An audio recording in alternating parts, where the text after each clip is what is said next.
I'm currently not sat on a sofa, I'm actually sat on a log. The whole sofa diaries idea, to me, it was just like, I just knew when, you know, deciding to do this, I was like, I just want it to be chill. I want it to be chill, I want it to be cozy, I want it to be Gilmore Girls vibes, you know? Literally just like chatting to your best friends, because like some of my favourite memories with some of my closest friends, we just sat on a sofa for hours chatting. And yeah, that's how I always know it's a true friendship. So yeah, that's kind of the vibe that I wanted to bring to these videos, and I think the more relaxed and chilled I think these videos are, the more relaxed and chilled, oh, mosquito, people will be about mental health and just whatever's going on. Yeah, where I am sitting, it's beautiful. It's a little lookout spot. Yeah, it's beautiful, but it's outside and there is literally a main road below me. Yeah, there could be cars going past, so I'll definitely try and keep an awareness of that. Pause what I'm saying. Okay, for context, with this whole filming thing, I don't have the best setup. My life's very busy right now. There's a lot of mosquitoes here, so I actually don't know how long I'm gonna last here. Yeah, there's not a lot of, you know, private space where I can film. Like, I really can't say what this is gonna turn into, because right now it's just a case of throwing the camera up and turning it on whenever I get a chance, really. So yeah, I really can't commit to like what this is gonna look like routine wise, but maybe there's some sort of beauty in that. If ever I'm feeling sad about myself, I can always think mosquitoes love me. Okay, I want to bring some calm energy. First off, I just wanted to say a massive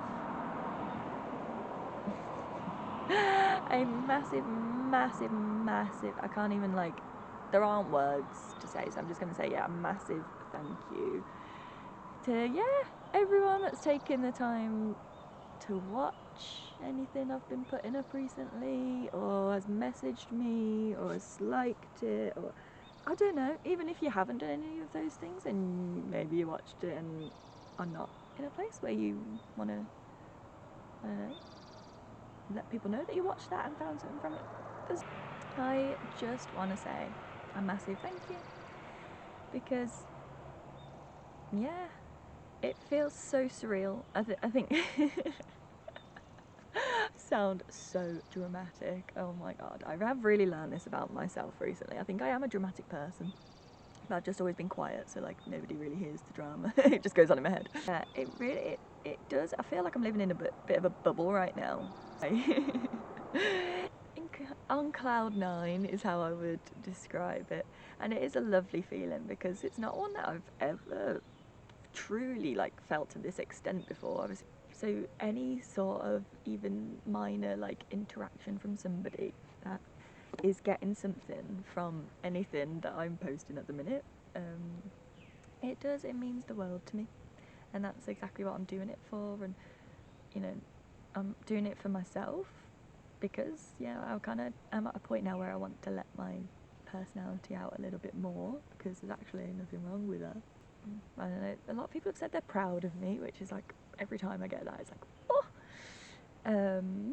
Sorry, there's a lot of mosquitoes. I'm gonna be so bitten. There's been a lot of people that have said they're proud of me, which yeah, I can't even like saying that now. I can feel like the chokiness coming, like that is just everything. So thank you for anyone that said that specifically. But a lot of people have also like said things like they've opened up as well, and every time there's any hint of that, the fact that you've even got to the point where you would say that to somebody, because that's a big milestone, I think, when you're going through stuff. I know exactly how it feels when you don't feel like you can tell anyone what's going on in your head, because you feel like, I don't know, your thoughts are like wrong, or like, I don't know, I'm on a tangent. But what I wanted to say was just a big thank you, because yeah, I don't think anyone will ever understand how much it means to me. So that's all I wanted to say. And yeah, I hope, and what I said in my first video about like building a little community, like like I said, I don't really know what shape that would take right now, but it is something that I am serious about, and even just to the point where, you know, I would just love if you have a particular idea or a topic, or I don't know, you want to come and make a video with me, like that would be cool. I've got a lot that I can talk about from my experiences, but I do want to hear from other people, and I want like you to feel the confidence. Okay, the sun is coming up now, and God, the lighting is questionable. But yeah, I want this to be a community. So yeah, if you have any sort of suggestions, feedback, yeah, the cars are definitely starting to kick off. So, but yeah, I thought that the first episode it would be good to do a bit of like a brief history of me and my brain, more accurately. Okay, we're battling the rising sun here, guys. So this is, if you're expecting this to at any point turn pristine looking and fancy, it's probably not gonna. So, oh, this is really not great.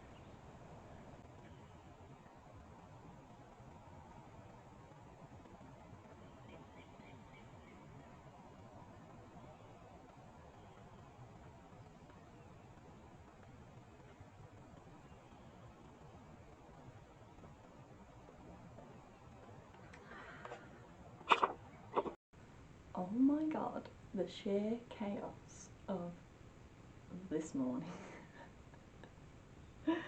As you can see, I've changed location downstairs. Hopefully my voice isn't that loud.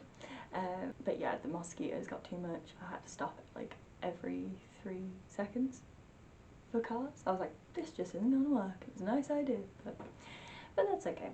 I really thought A, it would be on a sofa, but B, also that it would probably be just like useful for a brief history kind of vibe. Yeah, I just thought it would be a bit of a brief like overview of some of probably like the key things that I have experienced. Like I say, a general overview, and then I think each video then would be on like probably a different topic.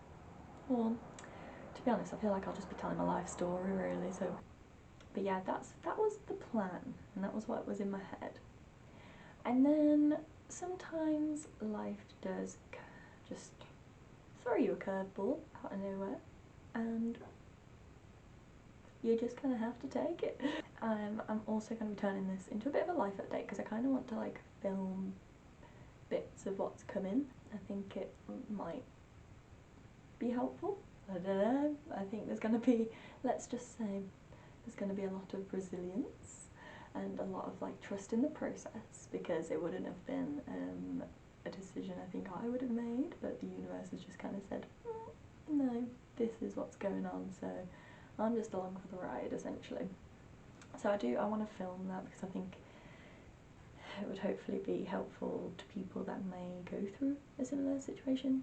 But then again, I have no idea what's going to happen, so the news is, so for anyone that doesn't know, go watch my other video.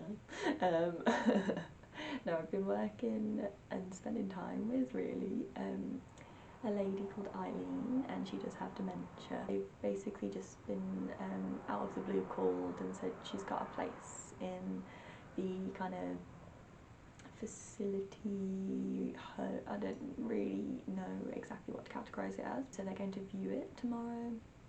They were told it was like a 2.5 year waiting list. So yeah, it's a bit of a shock for me, it's a shock for them, and then that means that emotions, yeah, my time with Eileen is coming to an end. Sounds so dramatic. Yeah, so yeah, I am obviously heartbroken, as I'm sure everyone can tell.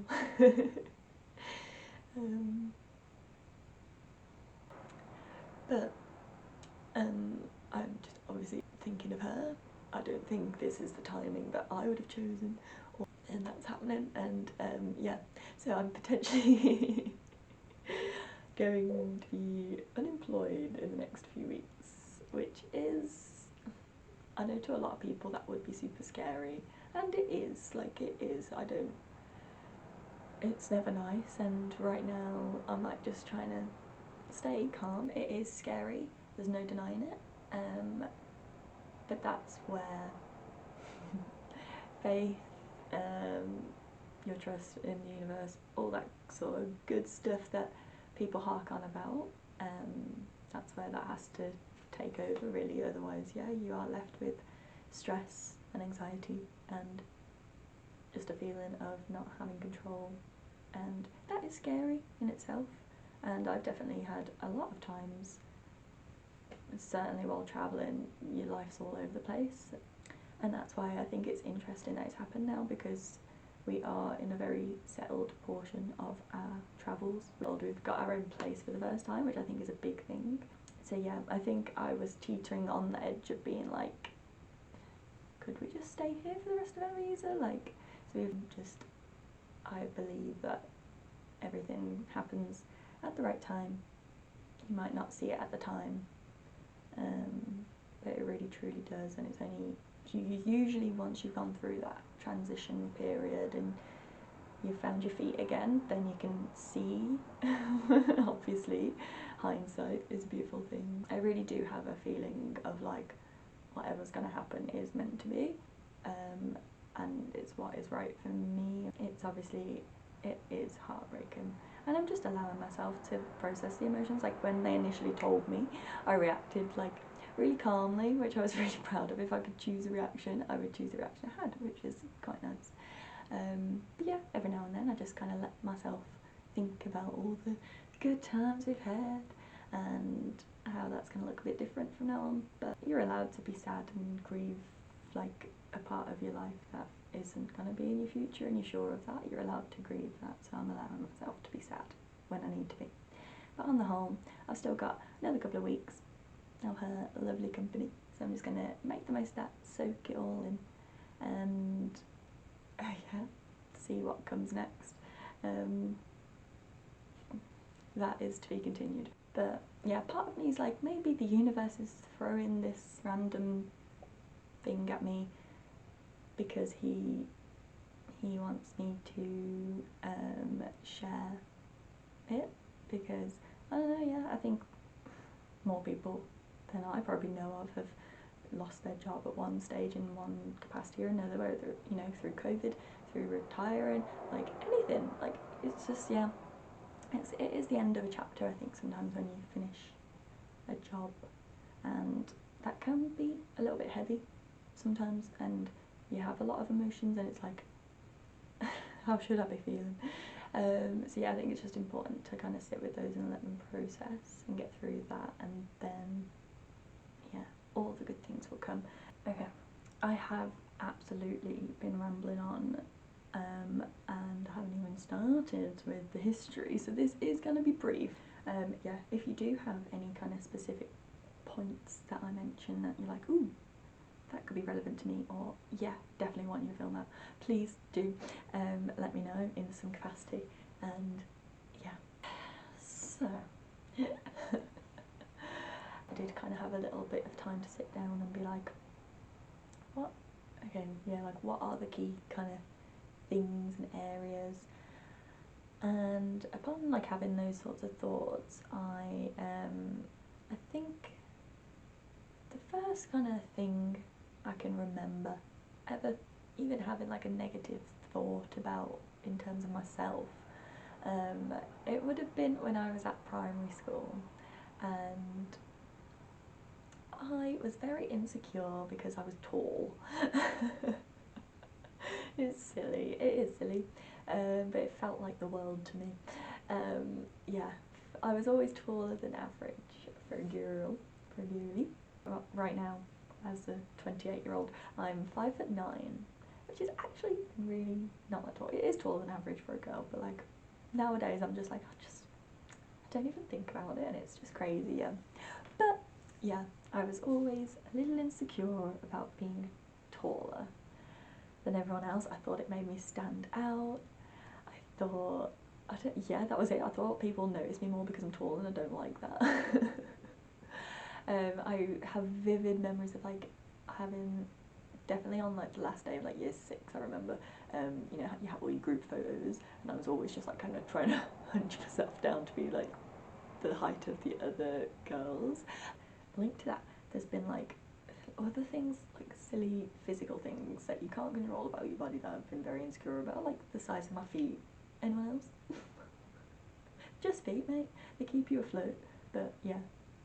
So yeah, that was kind of like the first thing that I can remember feeling insecure about. So I think that kind of shows to me that, I don't know, I was just always going to find something, is my thinking. I don't know. Maybe it's just the way my brain was made. Maybe it's stuff I picked up. I don't know. Yeah, my brain just wanted to find something that's negative, and that's kind of stayed with me throughout my life. I think I would say, yeah, my kind of, well, in the past anyway, in the recent past, my go-to reaction is like a negative one. So, don't know if that's just my brain or whatever, but yeah. That was the first thing that I can remember clearly having a negative feeling about. And then school is freaking traumatic, isn't it? Yeah, this is going to be a whole chapter. I think there's a lot that can be talked about with regards to like school and friends, and you know, the people that just happen to be in your area and who you end up spending your time with, and the impact that they can have. I have learned very recently how impactful that has been on my life, the people that I was surrounded by. Obviously so many amazing, lovely people, and even the people that I would like, you know, think of as having a bit of a negative effect on me. No shade, no beef, we were kids, you know. But yeah, bloody hell, that is a whole can of worms, and it is interesting to me since kind of like opening up a little bit, and like I mentioned earlier, having people open up to me as well. I have had so many like reconnections with people that I went to school with, different peer chapters of my life. Like I've had a lot of people coming back into my life in the last few months. Some of them I have learned they were also going through the same stuff that I was, but we were all just too scared to freaking talk about it. Band together. So yeah, I think school is a whole chapter in itself. I think I did experience kind of periods of bullying. I hesitate when saying that because I always just think people have it worse. I was never, you know, beat up or anything, but I would say it was more emotional bullying. I think it's such a thing for kids in general. You know, when you're at school, that's your world, and the people you're surrounded with, that's your world, and what they're saying to you and how they're making you feel about yourself, about the world, it is very impactful. And I think unfortunately I just had a bit of a negative experience with that, I guess. So yeah, I think just certain things I experienced throughout school kind of just made me question like if I liked myself or like who I was, or just it just kind of rocked my confidence. Then I think throughout school, yeah, not having a very good like relationship, or foundational relationship with myself. Like I don't expect like 13-year-old Sarah to feel what I'm feeling now, but like even just really simple relationship with myself, I did not have that. And then Q and eating disorder. There is absolutely going to be a lot that I can talk about with an eating disorder. Obviously it would just be from my experience, and I have done a lot of, I'd say a lot, but a fair amount of like studying around it, because I kind of having experienced that for a while when I was studying psychology. I then kind of thought I want to help people with eating disorders. I did my dissertation on the kind of experience of men with eating disorders and the barriers that they experience, you know, being able to ask for help or even recognise that it's an eating disorder in themselves. It was very interesting to me. Yeah, there is so much that I can talk about, and I find them fascinating, having lived through it. it is messed up what happens to your brain when you're going through that. So yeah, that is going to be a lot. I'd say peak years were like 16, 17, 18. I had therapy, and I had cognitive behavioural therapy, and that really helped me with like definitely the behaviour side of things, and just rationalising the thoughts that came, rather than just like, that's my thought, trust in it, believe in it. Like I would have, I think at the time when I finished therapy, I probably would have classed myself as healed or recovered. But God, I think actually once the kind of physical manifestation of what I was feeling kind of subsided, that's kind of when the real sort of journey started. I guess I must have worked on my relationship to the extent where I no longer, you know, wanted to physically damage it, and didn't, honestly, I don't feel, since kind of getting over that, I've never really felt those sorts of urges in the same way again. So yeah, I think therapy definitely helped. Still never really even, I don't think I just consciously knew that I needed to. I thought at the time I was, you know, oh, I'm better, and now I have the energy to do things, and life is fun again, and I met my partner, and yeah, I think just so much of my life turned good after that, that I never realised that I still needed to do a lot of work on myself. So I think then, if you're not aware, me and my partner have travelled for like the last 5 or so years. We left the UK in March 2020. We're currently in Canada, and it's July, 1st of July 2025. So just over 5 years. We have been home once, but yeah, that's again another topic, isn't it? But yeah, I think just recently, especially like this year, I've just really realised that I can't keep carrying on the way I'm going. I'm not feeling very good, and this is just not how life is meant to be spent. There's so much of my life that, you know, I'm grateful for and find so much joy in things, but I haven't felt how I feel now. But yeah, I was never truly as happy as I could have been because of how happy I feel now, which is a lovely realisation.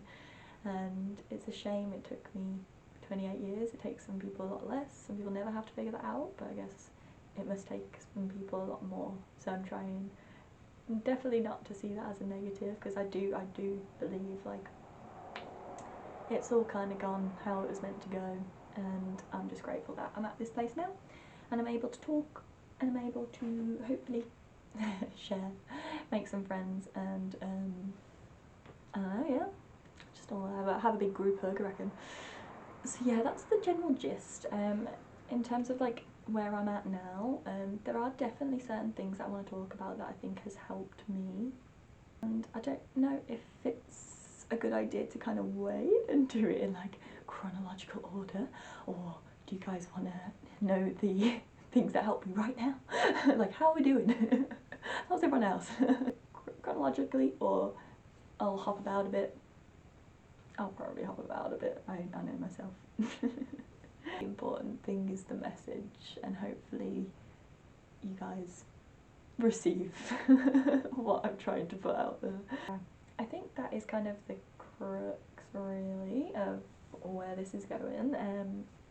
Like I said, I keep coming back to this idea of a community because, as I'm sure you've just heard, I have a lot I can talk about, and I'm ready to do that now, which, or right now I am anyway. I am ready to do that now, and that's really exciting for me. Yeah, I mean, like I said, I don't have any answers. I'm just sharing my experience and kind of what's helped me, what's gone wrong with me, like, yeah, what's gone wrong with me. But yeah, just because I really do think by sharing it opens a space inside of you, that space that you're like holding on to, you know, because you don't want anyone to know you're struggling. I think by sharing, that creates a space in you, and then that creates a space for other people to do the same. So yeah, I think that is about as much as I really needed to say in this episode. I think and you know what's funny? One of the most interesting reflections for me recently has been like, for a while there, when I say I didn't have a good relationship with myself, like, I've always been like, I know I'm a kind person, and I have always been able to put that out into the world, and I know like people that interact with me, they say, oh, she's really nice, like she's kind, and that's a lovely thing to be considered. But for a while there, I really thought I was a boring person. I didn't really think I had many thoughts, many opinions, many stories to tell. So yeah, I think I was always quite quiet. But recently, you can't shut me up, so what does that tell you? I hope, I don't know what I hope, to be honest. What do I hope? I hope you've enjoyed this little ramble. Sorry, yeah, about the kind of chaotic start. I feel like we found a little bit of a flow, so hopefully it won't be too long before I get some time to put this all together and put it up. But however long it is, I'm just wishing everyone a happy week, a happy day, happy hour, whatever it is. Yeah. I'm gonna quote one of my favourite people in the world, Olivia Rose. I'm sending peace, love, and all things happiness.